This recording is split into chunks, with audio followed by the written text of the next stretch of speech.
Ini adalah cerita dari pengguna iPhone SE yang pindah ke iPhone 12 mini. Ini desain yang sangat tegas. Anda yang dulunya pengguna seri iPhone 4, 5, dan SE generasi pertama, saat tahu kalau iPhone kembali ke bentuk kotak dengan penyesuaian layar kekinian, tentunya ini akan jadi HP idaman. Bicara soal desain, ini sebenarnya sebuah penantian lama bagi pengguna setia iPhone yang cinta mati sama desain kotak tegas seperti ini.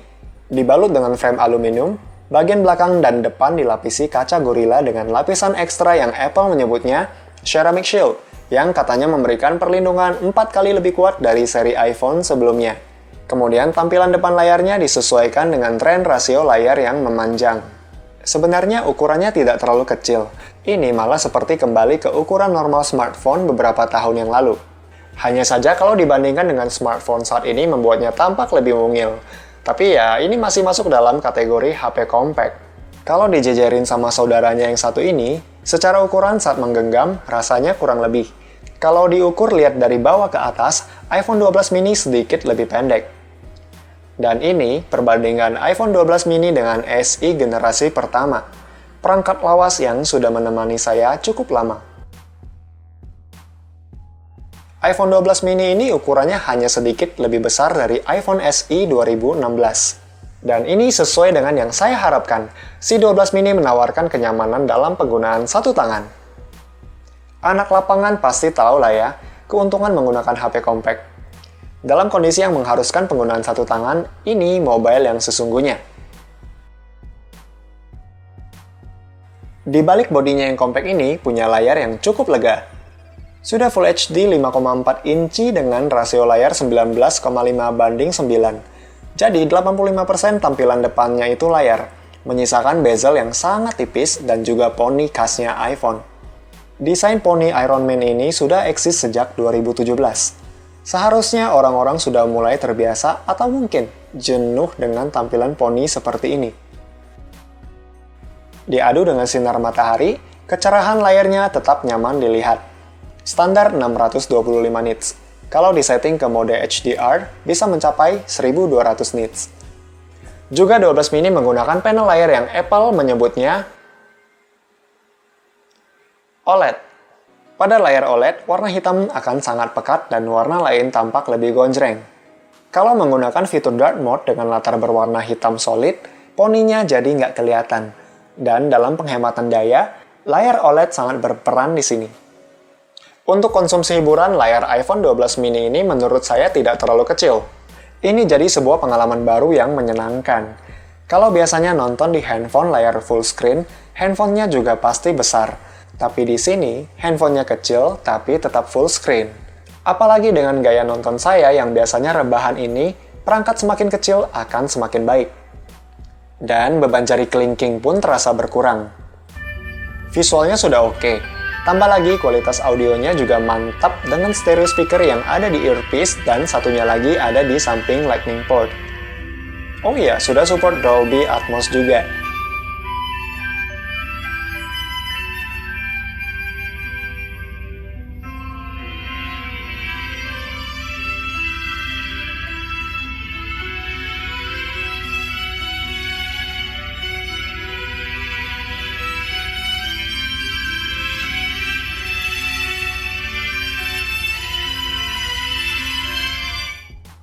Kehebatan chipset dari Apple tidak pernah mengecewakan.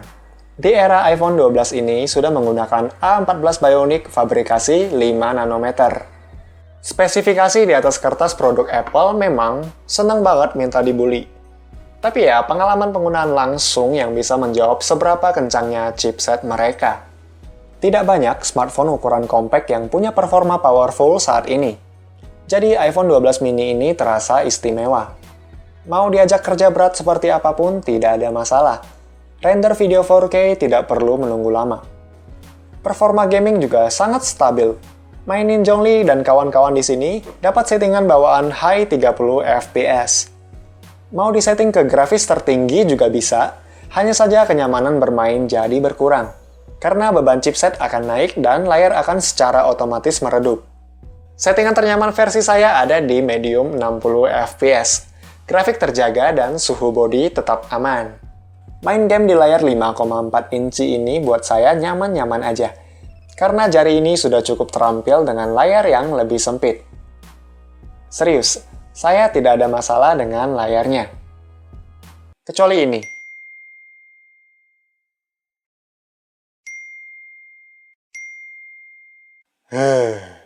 Dan WhatsApp tidak ada di iPad itu sudah benar. Lanjut ke soal kamera, dari desainnya dulu. Jujur, sejak iPhone seri 11 diluncurkan, Apple menghadirkan setup kamera yang saya tidak suka wujudnya, termasuk yang ini. Tonjolan kamera yang cukup tebal membuat kesan simple dari sebuah iPhone jadi berkurang. Kalau diperhatikan semakin lucu. Terlihat seperti wajah karakter. Ini tai lalatnya by the way. Tapi, kamera lucu ini punya hasil jepretan yang memukau. Kualitas kamera iPhone memang nggak bisa dicela. Hasil foto terlihat begitu telanjang, tanpa proses warna yang berlebihan.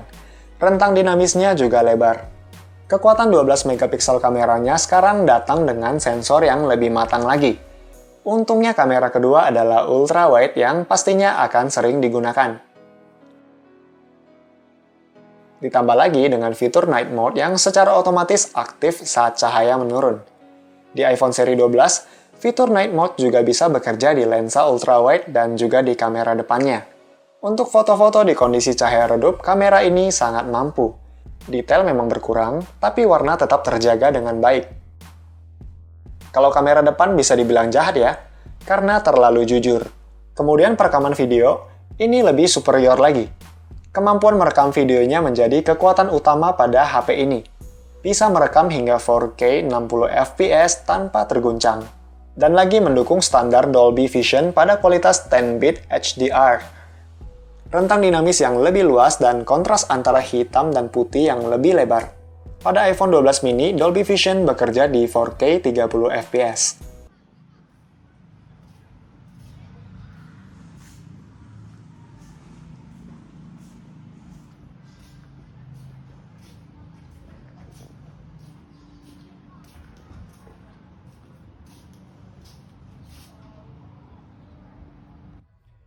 Kamera depannya juga sama, 12 megapiksel dan bisa merekam video 4K hingga 60 fps. Dan saat ini direkam dengan satu tangan, karena dibantu dengan OIS, jadi videonya kalau di sini tidak terlihat terguncang. Bagus banget. Rentang dinamisnya juga lebar. Coba kita lihat. Antara objek dengan langit di belakang, warnanya sangat terjaga, hitam dan putihnya juga sangat baik. Cakep banget.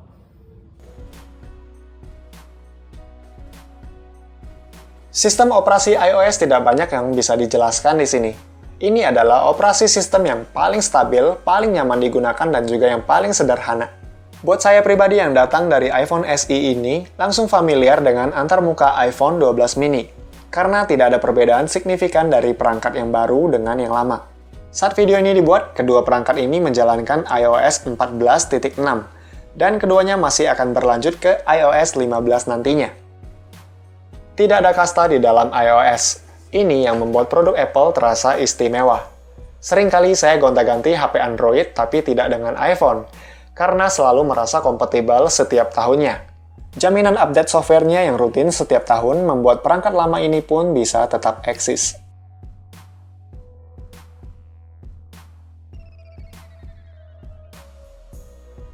Dan ngomongin soal baterai berarti masuk ke poin kelemahannya.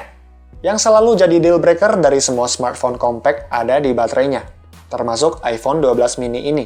Rekam video 30 menit tanpa jeda berkurang 14%. Main Genshin Impact dari full hingga 20% hanya bertahan 3 jam saja.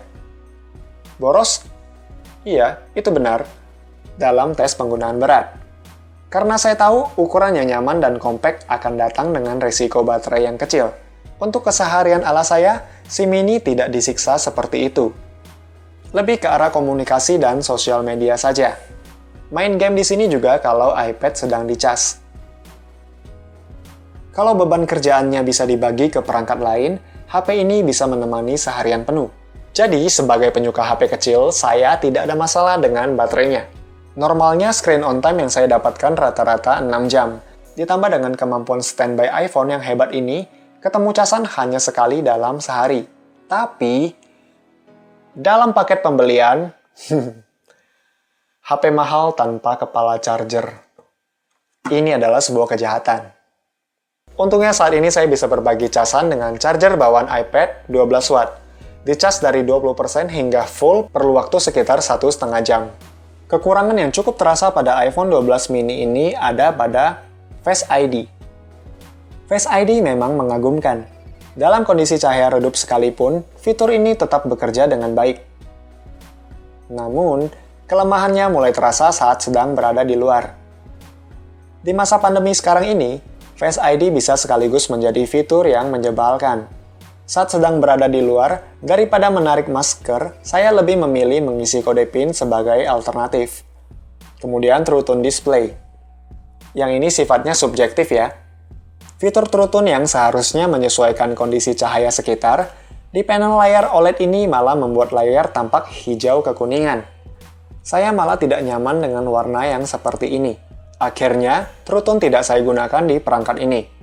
Mungkin fitur True Tone lebih cocok untuk layar IPS.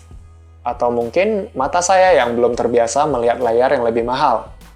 Selain dua fitur yang disebutkan barusan, masih ada fitur lainnya yang terbilang penting, seperti jaringan 5G yang belum tahu kapan bisa dicoba, NFC buat cek saldo flash, dan sertifikasi IP68.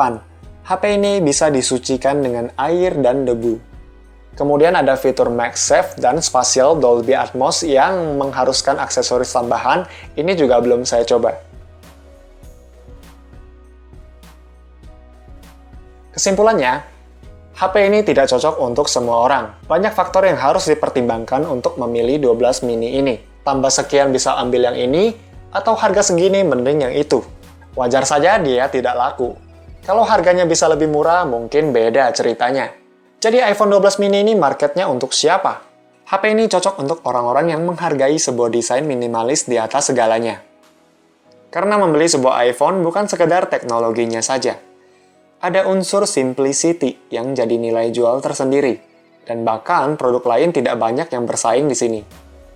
Ini yang jadi pembeda terbesar dari produk Apple dengan brand lainnya.